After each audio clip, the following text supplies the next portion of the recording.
ए जीव, मंदिर में जब तुम जाते हो, प्रार्थना करते हो ना, त्वमेव माता च पिता त्वमेव, हे भगवान आप ही मेरी माँ है, आप ही मेरे पिता हैं।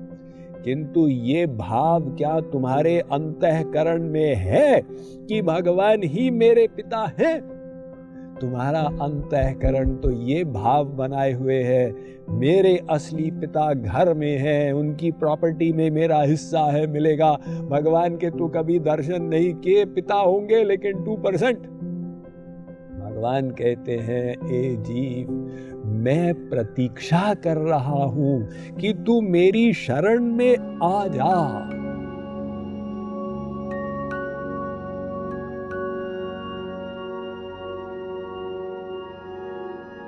एक जीव भगवान से झगड़ा कर रहा है। वो कहता है, अपि गर्थ मुके गतः शिशुः पथिके नापि निवार्यते जवात् जनकेन पतन भवार्णवे न निवार्यो भवता कथम विभो।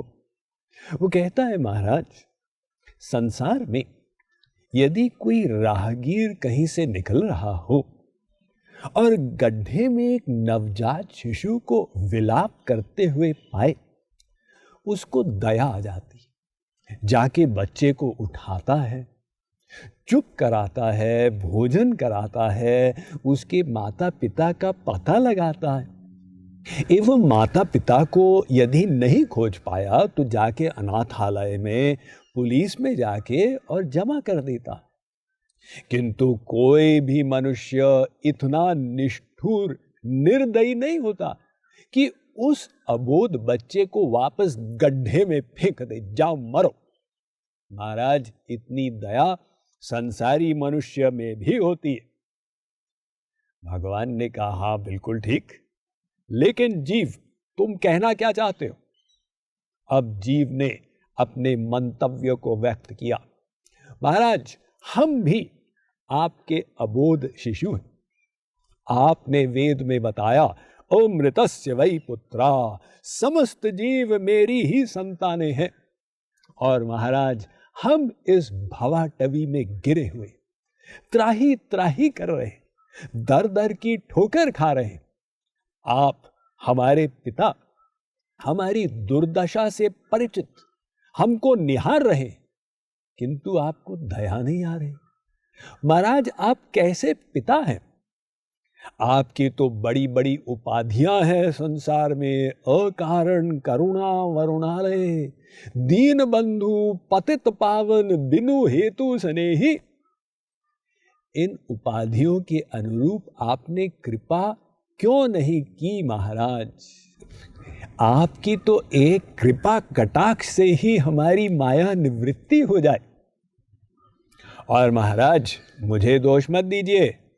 हे जीव, तुम मेरे द्वार पर नहीं आए, तुम आ जाओ तो मैं कृपा कर दूंगा। महाराज, मैं आपके द्वार के मार्ग को ही नहीं जानता।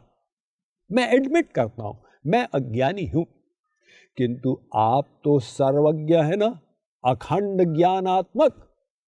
इसलिए अब बहाना मत बनाइए, जल्दी जल्दी कृपा कर दीजिए। ये जीव ने भगवान पर मुकदमा दायर किया। भगवान अब उसका उत्तर देने जा रहे हैं। वे कहते हैं, ए जीव, छोटा मुंह बड़ी बात, तूने इतनी बड़ी बात कह दी कि मैं निष्ठुर हूं। अरे, लोग मुझे संसार में दयालु कृपालु मानते, लेकिन मैं तुझसे एक प्रश्न करने जा रहा हूं। तूने इस आधार पर कृपा की याचना की कि हे भगवान, मैं आपका पुत्र हूं। मैं तुझसे प्रश्न करता हूं, क्या तू मुझे, भगवान को, अपना पिता मानता है? मंदिर में जब तुम जाते हो, प्रार्थना करते हो ना, त्वमेव माता च पिता त्वमेव, हे भगवान आप ही मेरी माँ है, आप ही मेरे पिता हैं। किंतु ये भाव क्या तुम्हारे अंतःकरण में है कि भगवान ही मेरे पिता हैं? कहाँ है? तुम्हारा अंतःकरण तो ये भाव बनाए हुए है, मेरे असली पिता घर में हैं, उनकी प्रॉपर्टी में मेरा हिस्सा है, मिलेगा। भगवान के तो कभी दर्शन नहीं किए, पिता होंगे लेकिन 2%। भगवान कहते हैं, ए जीव, मैं प्रतीक्षा कर रहा हूं कि तू मेरी शरण में आ जा। चैतन्य महाप्रभु ने कहा, तुम्हार होंग यदि कहे एक बार, ए जीव एक बार कह दे, तुम ही मेरे हो। ही शब्द लगाना होगा, भी शब्द से काम नहीं चलेगा। तुम भी मेरे हो लेकिन संसार भी मेरा है। भगवान कहते हैं, देखो जब मैं कृपा करूंगा, मैं अपना अनंत दिव्य ज्ञान, दिव्य प्रेम, दिव्य आनंद सब कुछ प्रदान कर दूंगा। तो बदले में तुम्हें मुझे क्या देना होगा, तुम जानते हो? महाराज ये तो जानते नहीं। तो पहले ये समझ लो कि मैं देता क्या हूं और लेता क्या हूं। जीव ने कहा, ठीक है महाराज, आपकी भी सुन लेते हैं, बताइए।